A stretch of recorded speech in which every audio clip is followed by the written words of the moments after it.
एक बार की बात है, अंधेरी रात में एक व्यक्ति नदी में कूदकर आत्महत्या करने का विचार कर रहा था।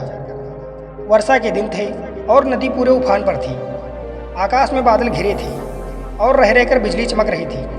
वह शख्स काफ़ी धनी व्यक्ति था, लेकिन अचानक हुए घाटे से उसकी सारी संपत्ति चली गई थी। उसके भाग्य का सूरज डूब गया था। चारों ओर निराशा ही निराशा थी और भविष्य कहीं नजर नहीं आ रहा था। उसे कुछ सोच नहीं रहा था कि क्या करे, तो उसने स्वयं को समाप्त करने का विचार कर लिया और नदी में कूदने के लिए चट्टान के छोर पर खड़ा होकर वह अंतिम बार ईश्वर का स्मरण करने लगा।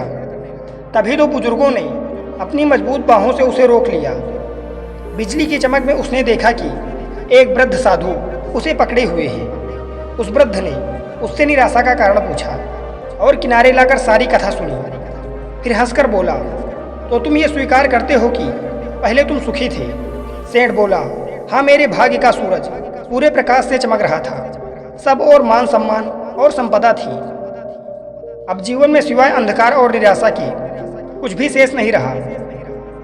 वृद्ध साधु फिर हंसा और बोला, दिन के बाद रात्रि आती है और रात्रि के बाद दिन। जब दिन नहीं टिकता तो रात्रि कैसे टिकेगी? परिवर्तन प्रकृति का नियम है। ठीक से सुनो और समझ लो। जब तुम्हारे अच्छे दिन हमेशा के लिए नहीं रहे तो बुरे दिन भी नहीं रहेंगे।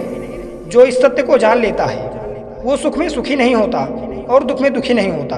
उसका जीवन उस अडिग चट्टान की भांति हो जाता है जो वर्षा और धूप में समान ही बनी रहती है। सुख और दुख को जो संभाव से ले ले, समझ लो कि उसने स्वयं को जान लिया है। सुख दुख तो आते जाते रहते हैं, यही प्रकृति की गति है। सोचो, यदि किसी ने जीवन में एक जैसा ही भाव देखा, हमेशा सुख का ही, जिस चीज़ की आवश्यकता हुई वह उससे पहले ही तुम्हें मिल गई, तो क्या वो कुछ उपहार पाने की खुशी का अनुभव कर सकता है? दुख ना आए तो सुख का स्वाद क्या होता है, ये कोई कैसे जाने?